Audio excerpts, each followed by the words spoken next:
मंडळी भरपूर घामाघूम जाऊ गेला, बऱ्याच दिवसांनी व्हिडिओ करतोय मी, घराकडे नाव होतोय आणि आमच्या घराकडे गेलेलो साप. तिकडे गेलो तो बघा, तो बघा तो.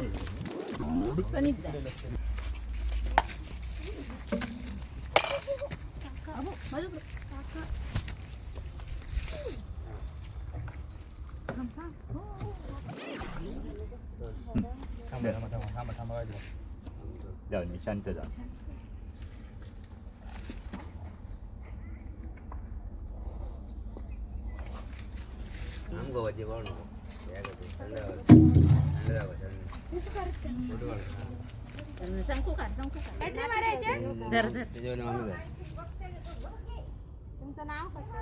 ओंकार गावडे.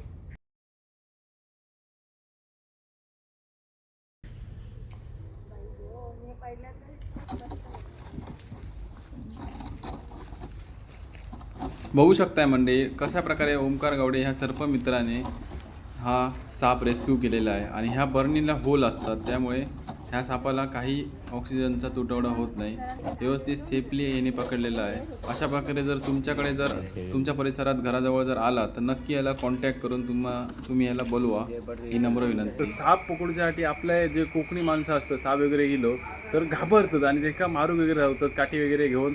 तर तसा तुम्ही करू नका. जे आपले जीव धोक्यात घालून साप वगैरे पकडणारे सर्पमित्र असतात, तसंच आपल्या शेजारी गावातलं नेमळ्या गावचं ते ओंकार गावडे म्हणून त्याला कॉल करून आम्ही लगेच बोलवलो आणि तो इलो आणि चांगल्या प्रकारे त्यांनी रेस्क्यू केलेलो हा साप. तर तुमका मी दाखवतो आहे कशा प्रकारे रेस्क्यू केलो. तुमच्या घराकडे पण असं इलो होतं, तुम्ही त्याला कॉन्टॅक्ट करू शकता. तर बघा तो काय म्हणता. तो साप हे आता बरणीत ठेवलेलो हा, तुमका व्हिडिओ मी दाखवतो आहे. तर आपल्याबरोबर असा ओंकार भाई, तर ओंकार गावडे यांचं नाव असा, नेमळ्याचे आपले. तर तुमच्याकडे पण साप इलं तर तुम्ही असे सर्पमित्र वगैरे असतात ना, त्यांना तुम्ही बोलवून त्यांना रेस्क्यू करा किंवा मारू वगैरे नको, कारण साप वगैरे भरपूर अत्यंत आता कमी झालेलं होय ना आता. कारण आजकाल जर बघितला तर साप आणि जर त्याचा जवळचा संबंध कोणाचा असतात तर काठी.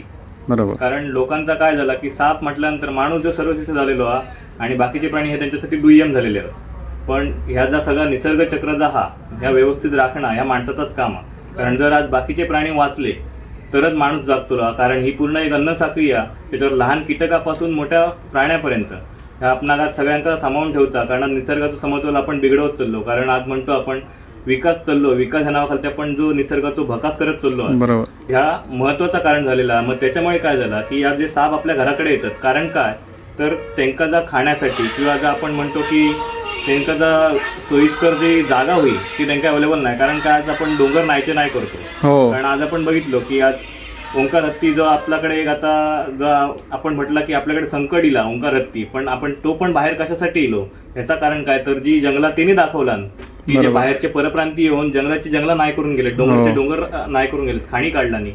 मग असे जर प्राणी आपणाक मदत करतात तर आपण प्राण्यांना मदत का नाही करू शकत. ह्याच्यासाठी माझा एकच तुमका सांगणार की जर तुमका कुठेही साप दिसाले किंवा जखमी प्राणी दिसाले, आपण त्यांना वाचवचा हा. कारण ते जर वाचले तरच आपण वाचतो. याच्यासाठी एकच मी तुमका मोलाचा सल्लो देईन की प्राणी वाचवा, निसर्ग वाचवा, तरच आपण वाचतो.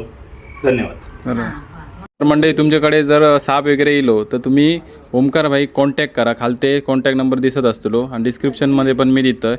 आणि असं साप वगैरे इलं तर काठी वगैरे वापरून मारू नका, ही तुमका विनंती करतोय. आणि जसा ओंकार भाईन सांगल्यान तसा तो आपलो एक जैवविविधतेचो भाग असा, त्यांना मारणं आपला नाही असा, त्यांना वाचवणं गरजेचा. आणि असे हे सर्पमित्र असतात आपला जीव धोक्यात घालून. नाही कुठलाही सर्पमित्र असू दे त्याला तुम्ही कॉन्टॅक्ट करून ठेवा. कारण प्रत्येक सर्पमित्र ह्यो साप वाचवण्यासाठी धडपड करत असतात. आता काही शेवटी हाताची पाचही बोटा सारखी नसतात. काही जण खेळ करतात, आपल्या जीवाशी पण करतात, त्यांच्या जीवाशी पण करतात. काही जण प्रामाणिकपणे त्यांना वाचवण्याचा प्रयत्न करतात. मग तो वाचवण्याचा जे प्रयत्न करतात त्यांना तुम्ही सपोर्ट करा आणि त्यांच्यापर्यंत तुम्ही पोचा. कारण ते आज आपल्या निसर्गाचा एक भाग म्हणजे साप किंवा प्राणी हे वाचवण्याचा मोठा काम करतात. त्यांना तुम्ही सपोर्ट करा. धन्यवाद.